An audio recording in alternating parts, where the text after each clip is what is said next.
All right, let's jump right in. We are going on a guided tour of a tool that I think could completely change how you do research and create content. And it's all built around this really simple but super powerful three-panel design. Does this scene look a little too familiar? You know how it is. You start a new project, and before you know it, you're just drowning. You've got dozens of tabs open, notes scattered everywhere, a folder that's just overflowing with PDFs. It's total chaos, and it's almost impossible to think straight. And really, that's just half the battle, right? The real struggle is taking that giant, tangled mess and somehow turning it into something that actually makes sense, like a clear presentation, a well-structured report, or maybe a compelling script for a podcast. Well, this is exactly where NotebookLM steps in. You can think of it like an AI assistant, but, and this is the important part, it's source grounded. What that means is it only knows what you teach it. It builds its entire brain exclusively from the documents you provide. You're basically creating your very own personal expert that you can talk to about your specific topic. So, here's our plan. We'll start by digging into what makes this tool so different. Then, we'll take a tour of the three main panels that make up the whole workflow: the source engine on the left, the conversation hub in the middle, and the creation studio on the right.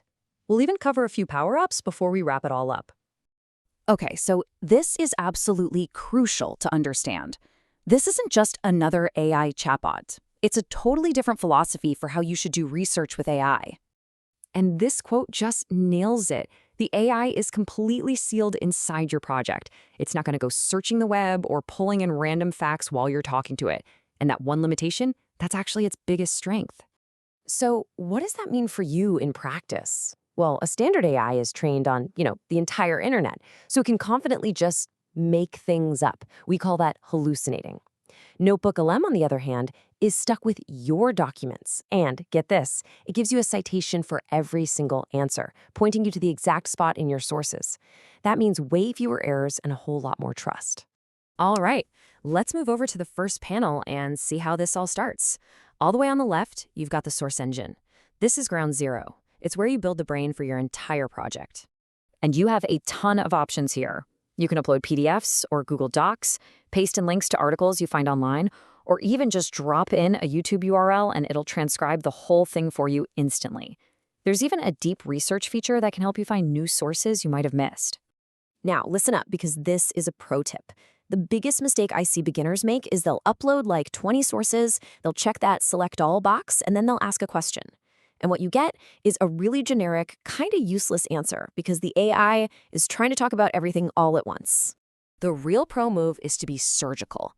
Before you ask a question, uncheck everything.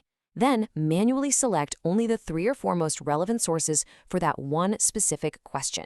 The second you start doing this, I promise you, the quality of the answers just goes through the roof. Now let's slide over to the center panel, the conversation hub. So you've loaded up your sources on the left. This is where you actually bring them to life. This is where you talk to your documents. You can ask it to summarize a super dense academic paper. You can have it find connections between 2 different articles, or even brainstorm new ideas based on a YouTube video you fed it. And remember, every single response is tied directly back to the stuff you provided. But here is where it gets really, really cool. You can actually go beyond the default chatbot and give your assistant a personality and a specific job, using custom instructions. This is where the real power is unlocked. Yeah, check out the difference this makes. With a recent update, you can give it up to 10,000 characters of instructions. So instead of a boring, vague summary, you can tell it, hey, you are a patient tutor. I want you to explain complex ideas using simple analogies and always ask me a follow-up question to make sure I get it. The output completely transforms. It's tailored to exactly how you want to work. Okay, on to the third and final panel, all the way on the right, the creation studio. This is the payoff. This is where you take all that amazing research and conversation and you turn it into actual, tangible things you can use. And the list of what you can create is just incredible. We're talking audio overviews that sound like a mini podcast, full-blown slide decks, detailed infographics, data tables, study guides with flashcards and quizzes, and even interactive mind maps. It's wild. But you know the feeling, right? You generate a 10-slide deck, and it's almost perfect. But slide number 7 is just way too wordy. In the old days, your only option was to hit regenerate and just hope for the best, losing the 9 slides you actually like. Well, not anymore. they added a little revise button on each individual slide. So now you can just click on that one bad slide, type make this 3 bullet points, and it will fix just that one slide without messing up the rest of your deck. This is a huge time saver. And that same level of control is coming to visuals too. For infographics, you're not stuck with one generic look anymore.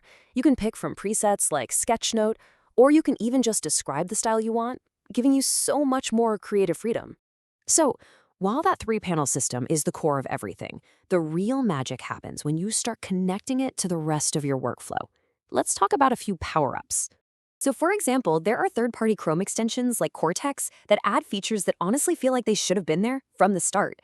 It gives you a single dashboard to see all your notebooks, lets you bulk export your stuff, and can even turn those audio overviews into a private audio feed you can listen to on the go, just like any other podcast. So let's put it all together. The workflow is simple. You start on the left, building a focused knowledge base. You interact in the center, using custom instructions to get really specific insights. You create on the right, turning those insights into polished professional assets. And then you connect it to everything else you do. This whole thing really changes the game. It takes you from being a messy researcher to a super efficient creator. So the only question left is, with this entire research and creation pipeline right at your fingertips, what are you going to build first?